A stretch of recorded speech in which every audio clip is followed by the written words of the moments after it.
In this video, we take a look at the recent Star Wars action figure reveals for the Black Series and the Vintage Collection. Hi there Star Wars collectors, and welcome to another Bosk's Bounty video.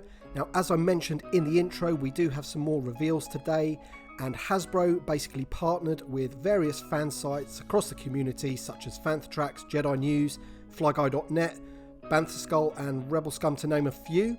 There are probably a few others, and I do apologise if I have missed them. And basically, they revealed some upcoming Star Wars figures for both the Black Series and the Vintage Collection. And it seems each fan site got one reveal each.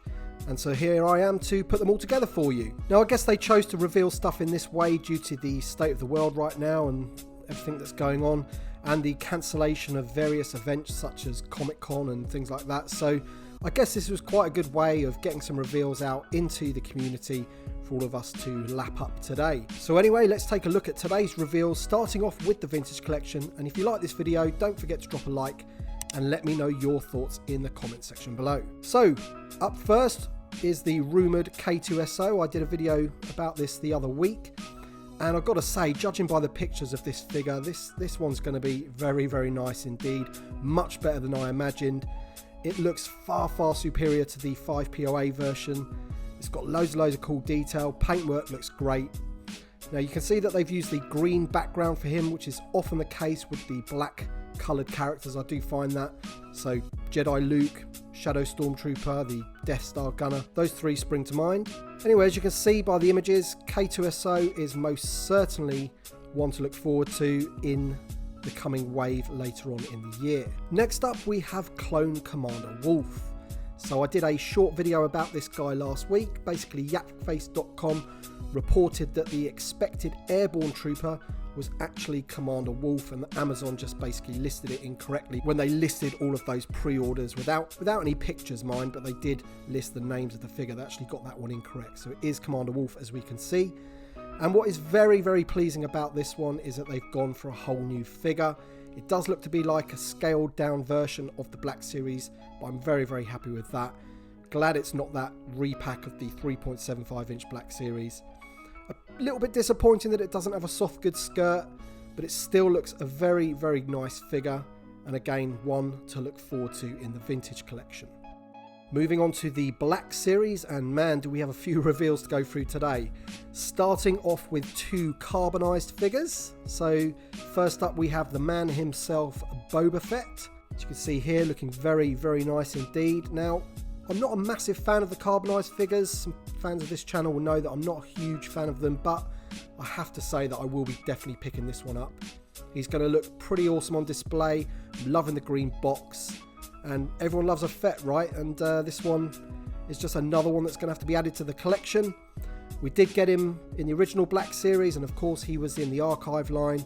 And now fans of Fett are going to have him in that carbonized look to go with all the other carbonized figures that we've got. Next up is the carbonized Stormtrooper.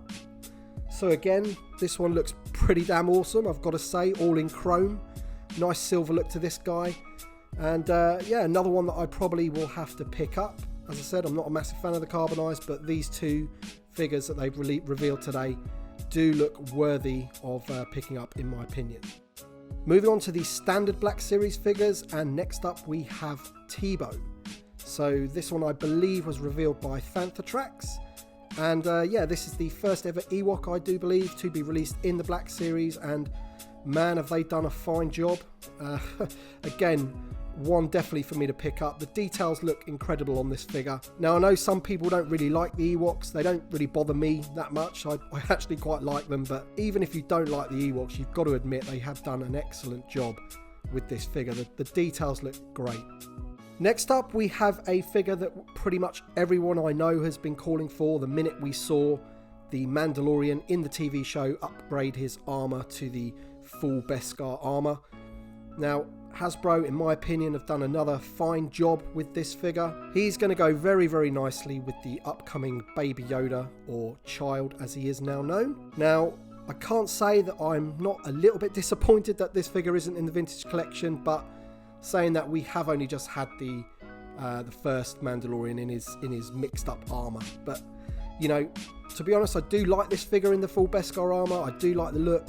But if I'm honest, I do kind of like the original Mando in his worn type armor with the random bits and pieces of other people's armor. I did love that figure and that design, but still, full Beskar, definitely needed. Moving on to the next figure that was revealed, and it's a very popular character indeed from the original trilogy. I am of course talking about Admiral Ackbar. Now don't worry, it's not a trap, this is actually happening, and about time too in my opinion. So we have had this figure in the 3.75 inch form, both in the vintage collection and repacked in the 3.75 inch black series, but I think it's about time that we had him in the black series, and I'm sure that this figure is going to satisfy all you fans of the 6-inch line out there. And the final figure that was revealed today, I believe, was revealed by JediNews.co.uk, and this is of course Darth Vader. Now this time apparently he is in his Empire Strikes Back uniform or outfit, so fans of the big man will know that his armor or outfit changes throughout the 3 films, so I guess it's nice to have another Vader. Was it needed? Probably, if you're a purist, but in terms of figures and slots and how many they can come out, I think we could have done with another figure, but fans of Vader out there will be very pleased nonetheless. Now most of these figures are already up for pre-order, whereas some release dates for some are still to be confirmed, so we will have to wait and see when those release dates are, and obviously I'll be the first person to let you know when those pre-orders will be up. And I do apologise if I've missed any of the fan channels out there that took part in today's reveals. It's been fun, and I will link to as many as I can in the description below. So thank you very much for tuning in today. Drop a like down below if you have enjoyed this video. Subscribe if you're new, and I will see you on the next one.